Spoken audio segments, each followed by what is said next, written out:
Ah, bonjour. Vous n'avez vraiment pas de chance, parce que vous avez affaire, entre Jacques et moi, aux deux derniers grands bavards du siècle dernier. Alors moi, c'est mon frère, mon ami, on a été journalistes ensemble, mais ce qui est beaucoup plus important, c'est qu'ayant quitté le journalisme l'un et l'autre, nous avons gardé d'abord nos familles. Moi, j'ai vécu avec Yolande, avec Étienne, avec Caroline à New York.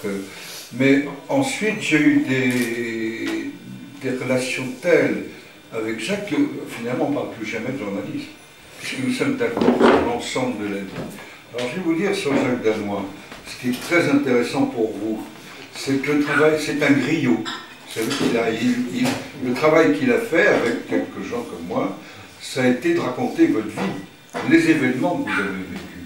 Parce que c'est ça le journalisme. Le journalisme, c'est pas pour les mettre en valeur eux-mêmes, c'est pour vous raconter, vous, le public. Or, alors on dit quelquefois, il y a des enfants prodiges, des femmes oiseaux. Lui, c'est un homme nagra. C'est-à-dire que l'homme nagra, c'est une particularité, c'est vraiment une race assez, qui est en voie de disparition. C'est des gens qui travaillent avec un instrument de travail qui s'appelle un nagra. Un nagra, c'est un magnétophone portatif.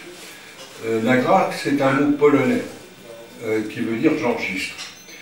Parce que le type qui a inventé le nagra était un ingénieur polonais qui s'appelait Pilecki. Et ce qui est très intéressant dans l'usage, donc le nagra pour nous, moi quand j'étais reporter avec lui, c'était notre fusil. Moi j'ai failli mourir parce que je voulais protéger mon nagra. Bon. Mais ce que je veux dire, dans ce que je retiens, ce qu'il faut savoir sur Jacques Danois, c'est que l'homme nagra qu'il était ne s'est jamais préoccupé d'enregistrer. Il a toujours mis, il a d'abord écouté les gens. Il a toujours cherché à la place des gens qu'il était en train de faire parler. C'est très important, parce que notre rôle, et il l'a compris tout de suite, c'est d'être des transmetteurs. C'est pas d'imposer nos idées aux gens. Ce n'est pas non plus nous laisser imprégner par les pouvoirs. Notre idée, c'est d'essayer de sentir, de respirer les gens. Alors, avec Jacques, quand l'ai-je connu? Je crois bien qu'il était à la radio avant moi. Ça s'appelait Radio Luxembourg. C'est devenu RTL, responsabilité de cette équipe. Mais donc j'avais avec lui des rapports de fraternité, de complicité que je n'avais pas toujours avec les autres journalistes. Hein. Alors à part ça, ben, qu'est-ce que vous voulez? Quand je suis arrivé hier, sortir de l'autoroute à Verlaine, c'est déjà pas mal. Et puis, en arrivant, je me suis dit, bon, je connais sa famille, je vais maintenant connaître le reste de la famille. Alors là, j'ai noté sur un petit nom, parce que je connaissais les enfants, mais je ne connaissais pas les maris ou les femmes des enfants.